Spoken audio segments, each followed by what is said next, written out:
remercier bu baax di sant d'abord li may jëkk wax mooy man taalibe sëñ Mansour borom daara ji la ma nekk ak moom mu xëy suba boole ma ak sëñ Abdou Aziz Al Amin ma nekk xaritu sëriñ Mbaye Mansour ba ma ko xamee def naa xaw ma benn sëriñ bu sant si ndax Dakar laa ko xamee woon am na léegi 40 ans kon moom laa jëkk xam que sëriñ Mansour moom laa jëkk xam que sëriñ Abdou donc loolu mooy sama bëgg-bëgg Tivaouane nag li tax ma bëgg a nekk Tivaouane dinaa ko wax maa ngi woon Dakar nekk fa adjoint au maire de 93 ba 2009 xaw ma 2014 donc am naa expérience mairie bu ñuy wax la loi d'application sur le terrain man maa appliqué les premières communes d'arrondissement ak benn percepteur bu ñuy wax Mbaye Guèye moo nekkoon percepteur de la ville de Dakar boobu temps c'est Mamadou Diop qui était maire de Dakar donc pour ñu def application mairie man maa nekkoon à la base man maa doon def les assiettes de recettes pour l'ensemble des nouvelles communes man maa def bu Dakar Plateau def bu Médina def bu Trip ainsi de suite noonu laa ko jàppee ba 19 arrondissements yi mot donc arrondissement yëpp maa def seen assiette fiscale donc loo xam ne sama métier la xam naa ko moo tax ma defal leen ko donc loolu c'est quelque chose boo xam ne def naa ko bi ci des je suis député depuis 2012 bi may nekk député 2012 après bi Ablaye Wade wàccee man ci laa def sama yoonu bopp ne damay demal sama bopp dootuma ànd ak kenn je suis parti seul en 2012 yàlla def ma nekk député je suis parti seul aux élections je suis un député indépendant bi ci des ñu demaat 2017 je suis parti moi tout seul sans benn coalition je suis devenu encore député je suis toujours devenu un député indépendant mais terewul nag j'étais dans la coalition présidentielle parce que bi président buggee nekk en 2019 le marabout ñu moo si boppam moo ñu demandé pour ñu jàppale président pour nekk ak moom en coalition moo tax si majorité présidentielle laa bokk donc li may def yëpp dama koy teg si yoon depuis moo commencé ba léegi li tax nag ma bëgg a nekk maire yi ci Tivaouane dinaa ko pour nit ñi comprendre un peu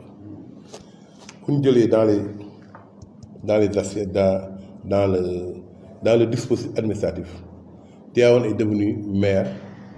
partiel en 1904 waaye ci la nekk commune mixte c'était en 1904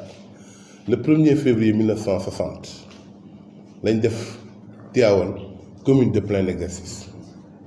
donc 1er février 1960 lañ ko def donc kooku commune bu nekk ku nekk commune ça veut dire que moo nekkoon 5e commune du Sénégal boo nekkee 5e commune du Sénégal en 1960 ñu toog 41 xaw ma 61 ans 61 ans mënoo compter ci biir Tivaouane 20 kilomètres de tali bu normal c'est un problème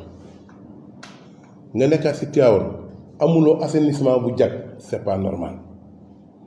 nga nekk ci Tivaouane amul dara benn cadre bu changé moom lu ma ne y a un problème en 2012 laa ñëw ne leen laa jëkk a constaté ne que y a un problème ma ñëw ne xale yi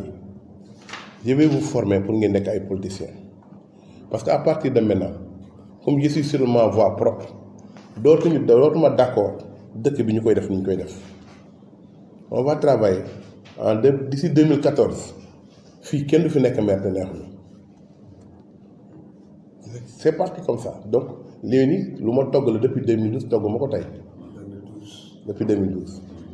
bi ñu ko defee en 2012 en 2014 jot ñu war a def élection mu wóor ñu ne que bu ñu demee élection dañuy gagner on avait la certitude on n'avait pas besoin d'allier ni personne parce que 2 ans de 2012 à 2014 liggéeyoon nañ ko ci dëkk yi ba mu wóor ñu que bu ñu demee lañ dem dañuy gagner en ce temps-là je ne pouvais pas être candidat parce que j'étais pas inscrit sur la liste de Tivaouane c'est la seule raison pour laquelle je n'étais pas candidat bi ñu demee sëñ Abdou wooma ne ma man kat li ma bëgg mooy Macky Sall day doog a jël réew mi on est en 2012 2014 nag bu ma sañoon da ngeen du ñàkk Tivaouane te bu demee te àndul ak yow fii ñu toll nii du baax si dëkk bi te bu boobaa du gañe ma ne ko yow de loo bëgg ma def ko du ma réfléchir mu ne ma dama bëgg nga ànd ak waa kër Macky Sall boo leen àndee bu ko defee ñu seet nag lañu liggéey mu wooñu ci saalam ñu toog ñun ñëpp ñu toog bi ñu toogee ci saal bi ñu waxee ma ne déet sëriñ mun naa ma ne ko lii politique la day am condition ñu ne da ngeen dem si Benno Bokk Yaakaar ma ne déedéet d'accord ma ndax man sama parti dafa am valeur du ma dem si Benno Bokk Yaakaar ñu ne kon nañ ñu ne la man nañu changer tur bi ñu changer tur bi ñu dégg nekk ci Benno Defar Tivaouane noonu ci tur boobu lañ demee pour élection ñu ne kon da nga ñuy may dara nga bàyyi ñu def suñu sigle mooy fas bi ma ne ok loolu c'est la seule chose bu ñu leen bàyyi ñu def ci bulletin yi muy benn bi ñu demee ba gagné ñu gagné dama amoon candidat parce que si groupe bi ñu ne ko dama leen ne il faut que ñun ñu am candidat bi ñu amee candidat ñoom ñu am candidat ñu dem ba jour élection midi muy jour àjjuma président woo ma ne ma y a un problème ma ne ko ban problème mënuma dama am candidat tey dama bëgg mu falu ma ne ko sa candidat de li ma waxtaan ak sëriñ bi mu wax ma ko mun a ma ne ko sa candidat bu duggee dañ koy gagné duñ ko voté te ñun am nañ candidat. booba yow mënoo nekk candidat parce que inscrire au Tivaouane. voilà man loolu rek mooy sans problème parce que boobu temps j'étais pas inscrit sur la liste de Tivaouane te y avait pas eu de révision entre 2012 ak 2014. loolu rek tax mënoo woon loolu dong moo tax mënu woon nekk si biir donc loolu mu nekk loo xam ne ni loolu moo doon sama gàllankoor bi ñu demee toog di wax ak sëriñ bi ma ne sëriñ bi mën naa d'accord nit nekk fi maire mais bi ñu demee ci biir conseil yi man maa ëpp conseiller ñëpp ndax samay conseil yi may am mooy majorité bi ma ne maire ma ne sëriñ bi dinaa d'accord de maire bu fi nekk mais naa la wax benn wax bu fi nekkee ci liggéeyul loo xam ne doy nañ bu subaa dinaa ko dindi dina ma jar a xeex ak moom saa bi ma koy wax sëriñ bi laa ko wax kon li ma doon wax lu ma gëm la parce que man du ma wax lu ma gëmul ma ne sëriñ bi parce que fii dañuy ànd defar dëkk bi bu ñu àndulee defar dëkk bi ku ko yor nar a yàq dinaa nit ñu jaakaarloo ko yow parce que ñun dëkk bi par A plus B dañ ko war defar donc lii moo waral man ma war a nekk ma ñëw ne damay nekk candidat parce que bu révision ñëwoon rek ci diggante bi donc depuis 2014 ba léegi amul révision pour liste yi te y a eu 2 fois de renvoi donc loolu moo tax mu dem 7 ans mais bu doon avant la tamit damay nekk candidat donc lii moo waral nekk moon candidat 2012 2021 nag léegi 2014 léegi 2021 comme acté nañ ci je suis prêt moo tax ma nekk candidat. kon yow coalition bi nga àndaloo ñu di la woo nga jàppale waaye bàyyi ba nga bàyyi taxul woon nga teggi sa bët ci Tivaouane. déedéet. léegi nag ba coalition ba gagné. nanu doxalee Tivaouane boobu ba tey. xëy na xalaat nga ni mënoon naa gën a jëm kanam. moo tax 2021 bi nga xamee ni révision am na ba nga inscrire maintenant ci collège électoral Tivaouane. nga décidé ni da ngay nekk candidat. waaw léegi li tax sax ñaari point ngi ci biir bi ñuy defee loolu en politique da ngay discuter balaa ngay wax technique bi ñu waxee affaire maire yi bi ma sëriñ bi ñëwee mu gisam man ak sëriñ bi ak ministre des finances actuel ñoo doon wax parce que bi ñu bañee président dafa demandé ñu renvoyer votu séance bi parce que dem nañ ba midi kenn renvoyé ko ba ngeen julli juma kenn renvoyé ko bi mu waxanteeg man ma ne ko bu ñu duggee ñu gagné leen ci la ko renvoyé la ci le préfet déclaré leen def feebar certes ñun xam nañu ko dañ ko renvoyé pour loolu mais ça tey mun nañu wax la moo tax ñu renvoyé ko bi ñu ñëwee wax sëñ Abdou fekk ko fi mi ngi ko fekk Maroc mu woo ma mu ne ma bàyyil ba ma dellu si bu ma ñëwee ñu waxtaane ko waxtaan bi man moom ak ministre des finances la ma ne ko benn condition rek laa mun a d'accord ngeen jël mairie bi mais vous nous laissez avec l'administration de la mairie pour que ñu am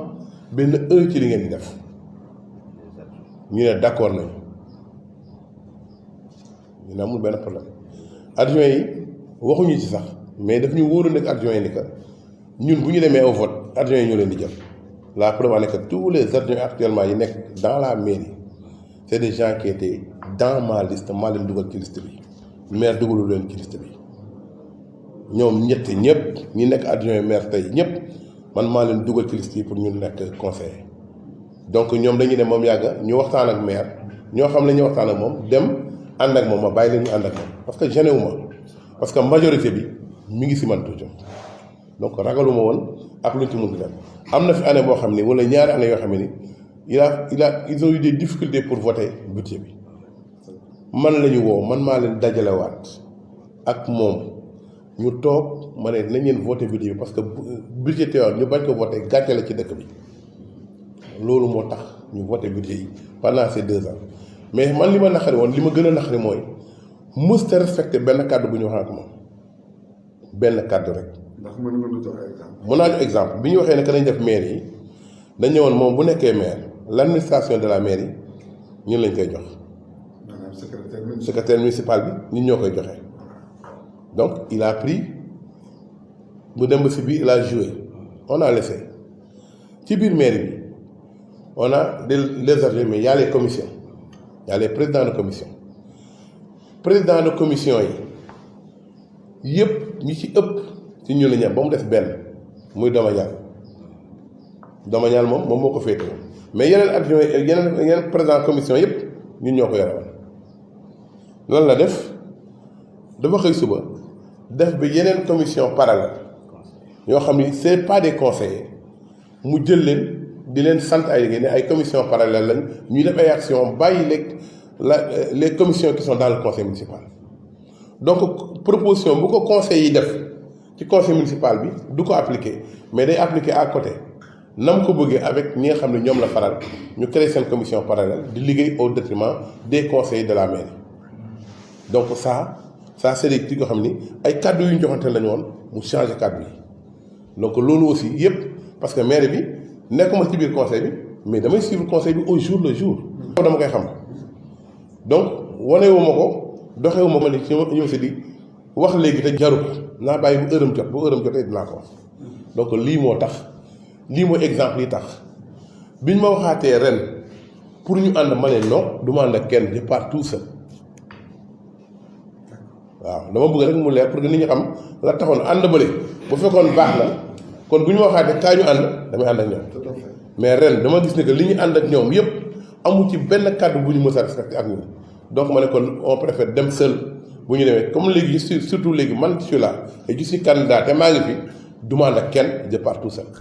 kon ki nga àndaloon ngeen am lu ngeen waxtaanee ba d'accord ci war ci ànd. nga dem ba ci biir gis ni war na la. sañ nga mën a wut sa àll yoonu jaay nga mën a doxal yow li nga bëgg. waaw xam ne ëllëg si doo yaakaar ko la war. déedéet jërëjëf.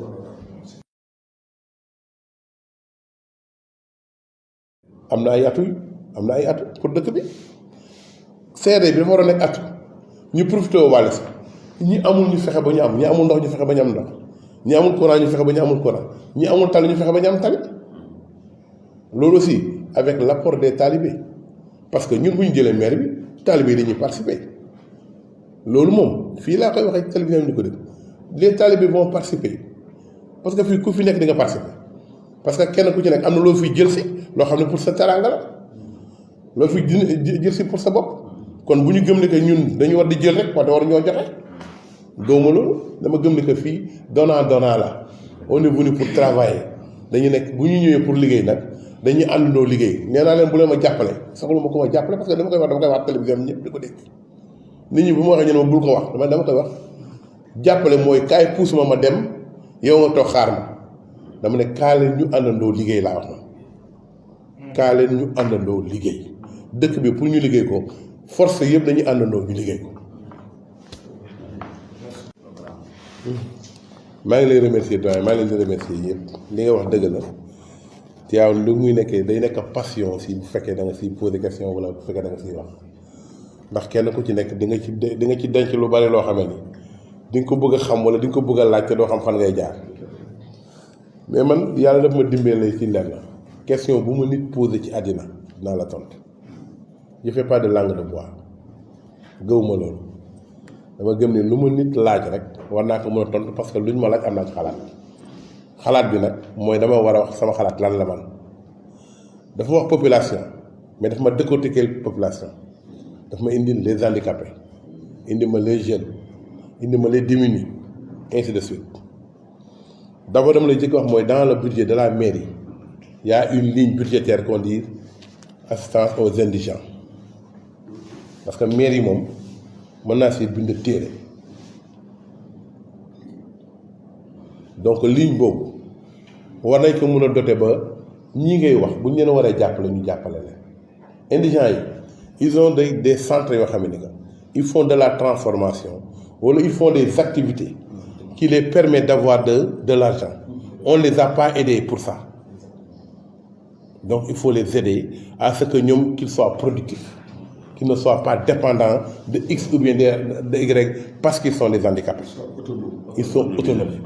autonomisation boobu c'est obligatoire pour moi actuellement dans la ville c'est la première des choses parce que c'est des gens démunis ils sont là te amuñu ko leen dimbali donc il faut ñu jàppale leen boobu moom mooy lu jëkk pour les jeunes c'est l'éducation et la formation parce que jeune waxaguñu liggéey na am xam-xam na am liggéey xale yi jàng daara fii am nañ xam-xam mais amuñu xam-xam bi leen di jariñ ñoom ñëpp mënuñu leen jariñoo ñoom ñëpp mënuñu nekk ay sëriñ daara donc il faut qu'on fasse en sorte que ñoom ñëpp kenn ku ci nekk ku ci am benn truc ci benn métier parce que ñoom ñi nekk ñëpp ku ci nekk mag di nga nekk maçon mbaa nga nekk plombier mbaa nga nekk réparateur mbaa nga nekk mécanicien wala nga nekk dara te teewul yaa ngi jàng